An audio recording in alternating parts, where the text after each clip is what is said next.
Tanya with Fab Faith Life, and I'm back with another video today. And I'm practice looking at the thing because I notice I'll be looking down and all around. But anyway, so today I'm going to talk about a really different topic for me, and it's hilarious that I'm talking about it. But after my recent little success as an online matchmaker, I was like, you know what? Let me just share what I have learned. So today we're going to talk about meeting people online, otherwise known as online dating, which I don't like the term because you really don't date online. You just kind of meet people online. That is the new place to meet these days. And it was that way before COVID, but with COVID, yes, it is increasingly becoming the way that grown people meet each other. And I know there's still a stigma around it, because I have friends like, I don't know them people. You're right, you absolutely don't. But there is a way to do it and to, expand the people who you normally meet. And so this is probably going to be part one of a series, but I just kind of want to talk about some things that I've seen that kind of may help you. And so the first question that people always ask, not why do it? And one thing I heard, and it's true, it is so true. So if you're a grown up, and grown up is whatever you want grown up to mean, not gonna put any number on it, but if you're a grown up, even before COVID, typically, you have a few places that you consistently go.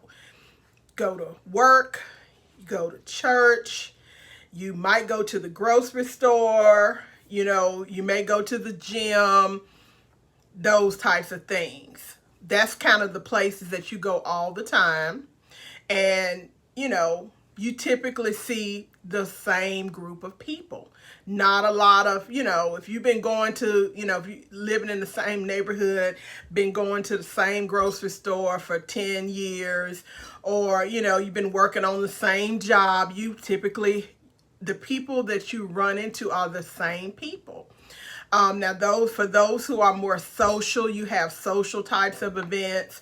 Even in those, you may see a larger group of people, whether it's your, fraternity or your sorority folks, or, groups of friends, gatherings at folks' houses, you still see typically the same people. So one of the challenges when you get to be a grown-up, how do you connect with new people? And just, just to connect with new people. And the way to do that, these days is really becoming increasingly online. And so that is one thing. When you go online and use one of the apps, you kind of expand the people who you may potentially run across. So that's one way to look at it. And one of the things I want to do, and I will say, I've been around tech since I was in 7th or 8th grade. Thanks to my mom putting me in my non-techie mother for putting me in a computer programming class between 6th and 7th grade. So I have been around tech, and back in the day it was Black Planet and it was AOL and all those types of things where it still were computer based, but in the new phone age it's done by mobile apps, and there are tons of different apps and they each kind of have their own thing, which I may talk about that on a later video. This one I kind of want to give some general things to think about if you may want to explore it. So the first thing, just like with anything, safety first. And so what that means is that if you are creating a profile on a dating site, it is absolutely okay to not use your real name. Do not use your real phone number. Get yourself a Google number. Do not use your address. It's safety first, because the reality of it is, unlike at church or at, at work, the people you come across is a much larger audience, and all of that audience is not going to have good intentions. Honestly, it could be 10% or less that don't have good intentions, but still you want to protect yourself. So creating a profile is perfectly okay for you to do those things. That way, it's no point in sharing all this personal information with strangers. Typically, if you happen to connect with someone and you guys want to chat offline and other things, and once you get comfortable with it, or you pray about it and you think you want to move forward, then you can do that. But all random Tom, Melissa, Susan, and Jamisha, they don't need to know all your personal information. So that is something that you need to know. And for people looking online, it doesn't make sense for someone, if you are moving to the a next step and you find out someone is using a Google number, you shouldn't trip about that, because that's called being wise. Typically, the people who do that are typically people who don't have any good purposes in mind. So safety first, and this goes to men and women. Be safe out there, y'all. So the next tip I would give you, and this really, it applies to both, but really what I've seen, child, invest in having some nice photos. No, you do not have to do a glamour shots or glamour guy photo session. If you have any iPhone or Android phone today, they're going to take really high quality pictures. You just get you some good lighting, get you a $20 ring light, or, you can do that. A lot of good pictures is understanding what not to do. Child.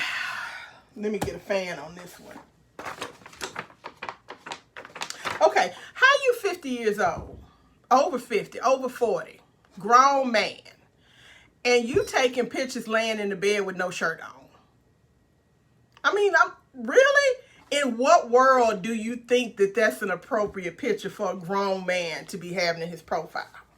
You basically laying in the bed taking pictures with no shirt on. Or you standing up in your bathroom with no shirt on. Dude, no. Don't nobody need to see all that. And it's not like y'all fine either. I'm just saying. So don't do that. Most of the good apps, they're gonna weed out pictures if it's too much nudity on there. But a lot of times it's just a neck up. You'll see like chest up, and somebody laying in the bed, and all this chest hairs and all. No, not attractive. Just don't do that.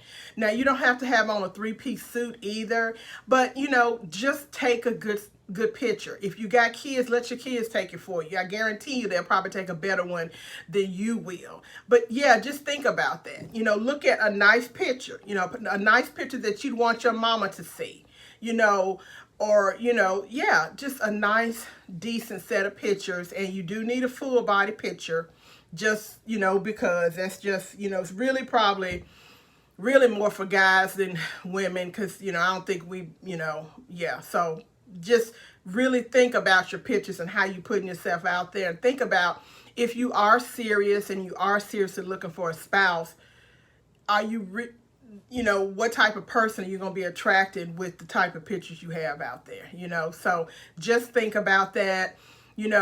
Natural pictures. You don't have to have a full face of makeup. You don't have to, have all the, it just a nice, good representation. So when somebody looks at the profile, they have a pretty good idea. Oh, okay.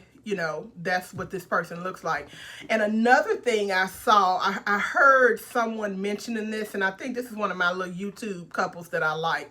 And I can't remember who it was. It might have been Ling and Lam, but they were, no, it wasn't them. But what they said was, what the guy said was, he said, I liked your picture because you just look like a real person. You didn't look like someone who was trying to look like a celebrity influencer and all of that. You just look like a regular person. And, I feel like if we did decide to go meet for lunch or dinner, I would know what you look like. So just keep that in mind. So that's my tip number 2. Now, safety first, number 1. 2, invest in good photos. And yeah, so tip number 3. Make the effort. This also more for guys, because I think we women do a much better job of that. Make an effort in your profile. So what that means is, a lot of gentlemen will just have something real generic like, basic stuff, and they'll say in the comments where you have the opportunity to kind of introduce yourself, they'll say, I don't really like writing, so just text me or call me, or message me if you want to know something. Okay, I get that. I definitely get that. But if you think about it, so there are thousands of gentlemen or even ladies out there, and so they're swiping left, right, up, down, clicking, tapping, and so they're making a decision. Okay, who do I want to possibly learn more about versus who do I don't? So if you don't have any information out there for them to make that decision, then naturally they're going to, X you out. So that I would say the thing about it, once you do it, you don't have to redo it. Like if you're on multiple apps, you don't have to redo it every time. Just take some time. And if you're not a good writer, find someone else, to do that, for you. I'm slick thinking about coming up with a dating app profile service. I'm seriously thinking about that because I am a writer, so, and it's okay if you're not a good writer, but it can be real basic stuff like, hi, my name's, Michelle, I'm a creative and I like to travel, and, I work in tech, just kind of basic stuff, just something so people have information to make a decision. So that's just the way technology works, y'all, and that's, that's something you got to do. Typically, it is guys are the biggest offenders of that. So make an effort with your profile. That's tip number 3. Okay, so tip number 4, prepare for the conversation. Prepare for this digital conversation, because that's how it works. It's not going to be, like if you were at church, it would be, hey, sister, how are you doing? My name is, whatever, or, it doesn't work like that in the digital space. It works through messaging, So prepare what you're going to say.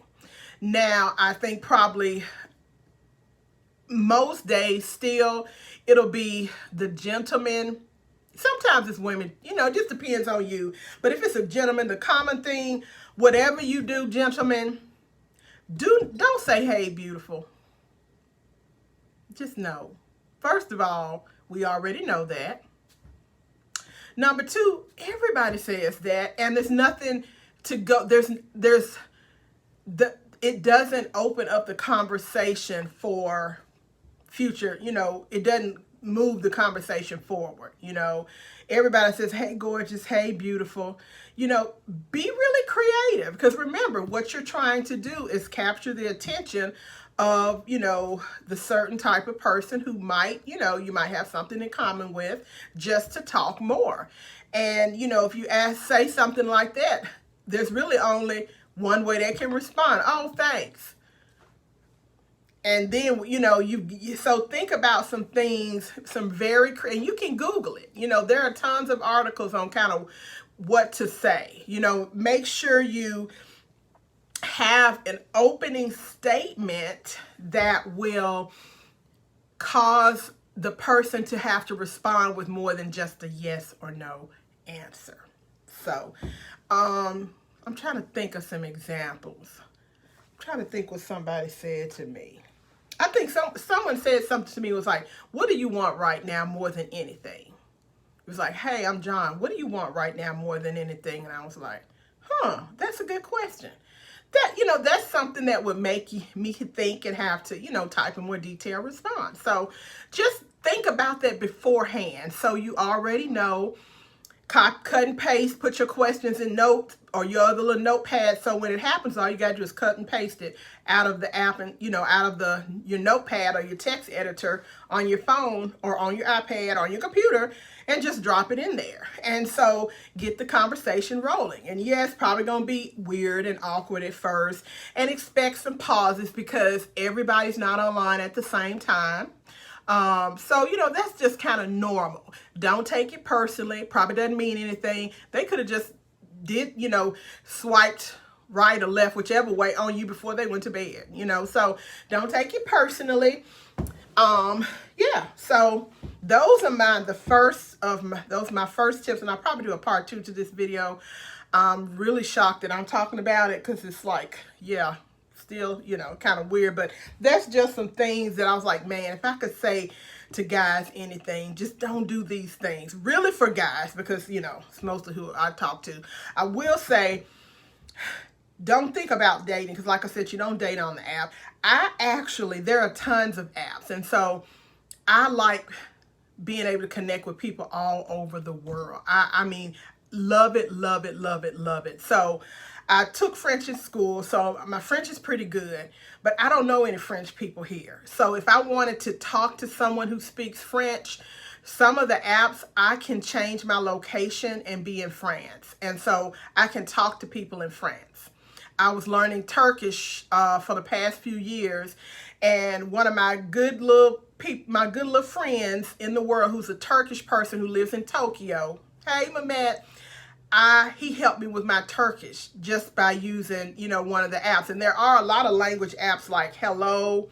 I think in Japan, they use the Line app. Hello Talk is good for language learning, but it also allows you to connect with people all around the world. And I just think that is just fascinating to me. If you want to know about a place, and I am the global girl, so if you want to know about a place, talk to people who live there. And that's another use of the app. So anyway, this brings to the end of the first app on dating online for grown-ups.